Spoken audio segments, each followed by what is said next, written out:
তোমায় কত ডেকেছি, কত বলেছি আমার মনিকে একটু দেখো। কোন পাপে বলো, কোন পাপে ওকে এমন সাজা দিলে ঠাকুর? মনি, আমার মণিমালা। ও বাবা,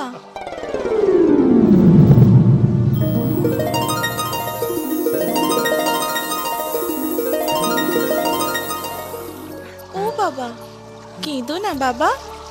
এই তো আমি, দেখো আমি আবার আগের মতো হয়ে গেছি। আমি বেঁচে উঠেছি বাবা।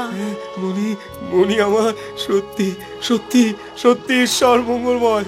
মনি, মনি এমন দশা হলো কি করে আমায় বল। মনি, মণিমালা, আমার মা, আমি এসেছি। বাড়ি ফিরেছ? কোথায় একটু বিশ্রাম নেবে তা নয়, বাড়ি ফিরে মনি মনি বলে চিৎকার জুড়ে দিলে। মুখরা, আমার মনি কোথায়? ও তো তোমায় খুঁজতে গেছে। আমি কত বারণ করলুম, বললুম কদিন অপেক্ষা কর, তোর বাবা ঠিক ফিরে আসবে। চুপ করো, বানিয়ে বানিয়ে আর গল্প বলতে হবে না। ছি, লজ্জা করে না তোমার? তোমার কোনো লজ্জা নেই? ও মা গো, বাইরে বাইরে গল্প বলছি আমি, শেষমেশ তুমি আমাকে এই অপবাদ দিলে। আমার বারণ যদি শোনে তবে না আমি কি করবো? ছি ছি মোক্ষদা, ছি।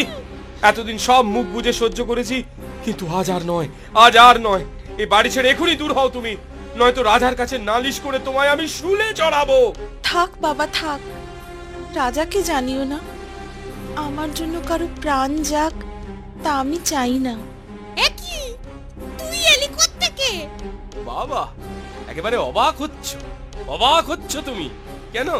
তুমি বললে না ও আমাকে খোঁজ করতে গেছে, তো আমার সাথে আসবে না তো কার সাথে আসবে? আমি সব শুনেছি, মনির কাছে আমি সব শুনেছি। আমার আর কিছু জানতে বাকি নেই। আমায় ক্ষমা করো, আমায় ক্ষমা করে দাও গো। না না, এই অন্যায় ক্ষমার অযোগ্য। তুমি ক্ষমা চাইছো কোন মুখে? বেরিয়ে যাও, বেরিয়ে যাও বলছি।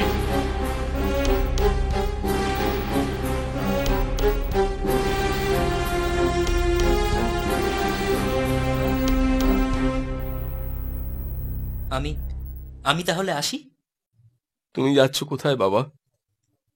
তোমার না তিনকুলে কেউ নেই? না না, মানে ওসব মানে টানে আমি বুঝি না। আমি শুধু বুঝি মনি কাঞ্চন একসাথেই থাকা উচিত। কি বল মনি?